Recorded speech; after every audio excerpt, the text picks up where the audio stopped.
Hello दोस्तों, स्वागत है आपका अपने चैनल उत्तराखंड नॉलेज हब में।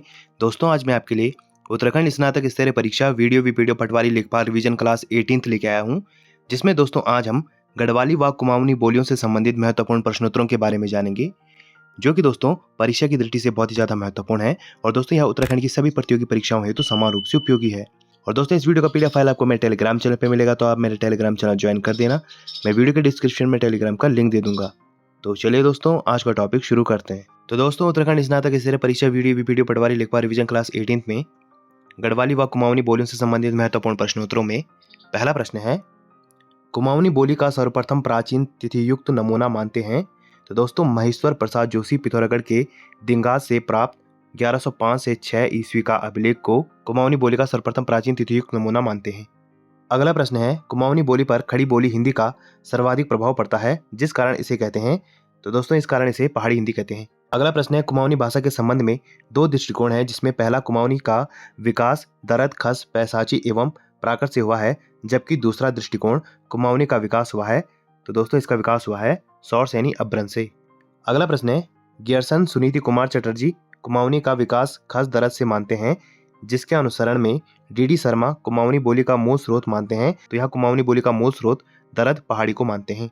अगला प्रश्न है, डॉक्टर धीरेन्द्र वर्मा एवं बद्रीदत्त पांडे कुमाऊनी का विकास मानते हैं। तो यह कुमाऊनी का विकास सौर सैनी अभ्रंश से मानते हैं। अगला प्रश्न है, प्रख्यात भाषाविद डॉक्टर त्रिलोचन पांडे ने कुमाऊनी को विभक्त किया है। तो इन्होंने कुमाऊनी को 4 वर्गों एवं 12 बोलियों में विभक्त किया है। अगला प्रश्न है, खस पर्जिया बोली जाती है। तो यह अल्मोड़ा के बारामंडल क्षेत्र में बोली जाती है। अगला प्रश्न है, भारत में हिंदी की कितनी बोलियां बोली जाती हैं? तो भारत में हिंदी की 5 भाषाएं एवं 17 बोलियां बोली जाती हैं। अगला प्रश्न है, पहाड़ी हिंदी को 3 वर्गों में रखा गया है। तो यह वर्ग है पूर्वी पहाड़ी, मध्य पहाड़ी एवं पश्चिमी पहाड़ी। अगला प्रश्न है, पश्चिमी पहाड़ी के अंतर्गत आती है? तो पश्चिमी पहाड़ी के अंतर्गत जौनसारी, हिमाचली आदि बोलियां आती हैं। अगला प्रश्न है, गढ़वाली एवं कुमाऊनी बोली आती है? तो यह मध्यवर्ती पहाड़ी के अंतर्गत आती है। अगला प्रश्न है, उत्तराखंड में खड़ी बोली के प्रारंभिक रचनाकार माना जाता है? तो यह माना जाता है गुमानी पंथ को। अगला प्रश्न है, जॉर्ज गैरसन ने उत्तराखंड की बोलियों को नाम दिया? तो इन्होंने उत्तराखंड की बोलियों को मध्य पहाड़ी भाषा नाम दिया। अगला प्रश्न है, पूर्वी पहाड़ी के अंतर्गत रखा गया है? तो पूर्वी पहाड़ी के अंतर्गत नेपाली, खसकुरा या गोरखाली बोली को रखा गया है। अगला प्रश्न है, पूर्वी कुमाऊनी में बोली जाती है? तो यहाँ कुमैया, सौरियाली, सिराली और अस्कोटी बोली जाती है। अगला प्रश्न है, पश्चिमी कुमाऊनी बोलियां हैं? तो यह है खस पराजिया, गंगोई, चौगरखिया, दनपुरिया, पछाई, फालदा कोटी। अगला प्रश्न है, उत्तरी कुमाऊनी बोलियां हैं? तो यह है जौहारी, भोटिया। अगला प्रश्न है, दक्षिणी कुमाऊनी बोलियां हैं? तो यह है रच भैंसी या नैनतलिया।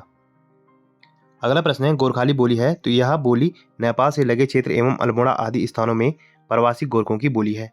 अगला प्रश्न है, यह बोली गढ़वाल कुमाऊं के सीमावर्ती क्षेत्र में बोलते हैं। इसे कुमाऊनी गढ़वाल का मिला जुला रूप कहते हैं। तो यह बोली है मझ कुमैया बोली। अगला प्रश्न है, दनपुरिया बोली जाती है? तो यह बागेश्वर के दानपुर क्षेत्र में बोली जाती है। अगला प्रश्न है, परगना, फालदाकोट, अल्मोड़ा व नैनीताल के कुछ क्षेत्र में एवं पाली पछाव के कुछ क्षेत्र में बोली जाती है? तो यहाँ बोली जाती है फालदाकोटी बोली। अगला प्रश्न है, नैनीताल से लगे काली कुमाऊं क्षेत्र में बोलते हैं? तो यहाँ कुमैया बोली बोलते हैं। अगला प्रश्न है, टनकपुर से काशीपुर के मध्य क्षेत्र में बोली जाती है? तो यहाँ बोली जाती है भावरी। अगला प्रश्न है, रंगलुवु भाषा पिथौरागढ़ के दारमा व्यास 14 पट्टियों में बोली जाती है, जिसे दारमा में कहते हैं? तो इसे दारमा में रणलूक कहते हैं। अगला प्रश्न है, सिराली बोली जाती है? तो यह अस्कोट पिथौरागढ़ में बोली जाती है। अगला प्रश्न है, मैक्स मूलर ने अपनी किताब साइंस ऑफ लैंग्वेज में गढ़वाली को माना है? तो उन्होंने गढ़वाली को प्राकृतिक भाषा का रूप माना है। अगला प्रश्न है, गियर्सन ने बोली की दृष्टि से गढ़वाली को 8 भागों में विभक्त किया है? तो वह 8 भाग हैं श्रीनगरी, बघाणी, मझ कुमैया, नागपुरिया, दसौलिया, सलाणी, टिहरियाली और राठी। अगला प्रश्न है, खड़ी बोली जाती है? तो यह देहरादून एवं हरिद्वार क्षेत्र में बोली जाती है। अगला प्रश्न है, नागपुरिया बोली जाती है? तो यह चमोली जिले के कुछ क्षेत्र में बोली जाती है। अगला प्रश्न है, गंगाड़ी बोली जाती है? तो यह भागीरथी नदी घाटी क्षेत्र में बोली जाती है। अगला प्रश्न है, सलाणी बोली जाती है? तो यह टिहरी के सलाण क्षेत्र में बोली जाती है। अगला प्रश्न है, राठी बोली जाती है? तो यह पौड़ी के राठ क्षेत्र में बोली जाती है। अगला प्रश्न है, बंगाली बोली जाती है? तो यह उत्तरकाशी जिले के बंगाल क्षेत्र में बोली जाती है। अगला प्रश्न है, रवाल्टी बोली जाती है? तो यह उत्तरकाशी के रवाई क्षेत्र में बोली जाती है। अगला प्रश्न है, चौनकोटी बोली जाती है? तो यह पौड़ी जिले के कुछ क्षेत्रों में बोली जाती है। अगला प्रश्न है, बघाड़ी बोली जाती है? तो यह नंदाकनी एवं पिंडा नदी के मध्य स्थित बंगाल पट्टी में बोली जाती है। अगला प्रश्न है, ग्रीष्मकालीन राजधानी गैरसैंण के आसपास क्षेत्रों में बोली जाती है? तो यहाँ लोहबिया बोली जाती है। अगला प्रश्न है, सेम मुखेम क्षेत्र में बोली जाने वाली बोली है? तो वह है रमोली बोली। अगला प्रश्न है, जाड़, मारछा एवं रलवू तिब्बती संबंधित है? तो यह बर्मी परिवार से संबंधित है। अगला प्रश्न है जौनसारी बोली जाती है तो यह जौनसार क्षेत्र में बोली जाती है और इसकी लिपि देवनागरी है। अगला प्रश्न है लोक साहित्य की दृष्टि से जौनसारी लोकगीतों में यह संपन्न है यहाँ। तो दोस्तों यहाँ हारुल, ठंडकिया छोड़े, तांदी के गीत आदि काफी लोकप्रिय हैं। अगला प्रश्न है गियर्सन ने जौनसारी को मध्य पहाड़ी के समीप न मानकर माना है तो इन्होंने इसे सिरमौरी की एक बोली के रूप में माना है। अगला प्रश्न है उमा शंकर सतीश ने भी जौनसारी को माना है तो इन्होंने जौनसारी को पश्चिमी पहाड़ी समूह की भाषा माना है। अगला प्रश्न है संस्कृत, प्राकृत, पाली, पंजाबी आदि अनेक भाषाओं के शब्द विद्यमान हैं तो यह विद्यमान है जौनसारी में। अगला प्रश्न है बिंद्रा नामक गढ़वाली नाटक के लेखक हैं तो यह है डॉक्टर पुरुषोत्तम डोभाल।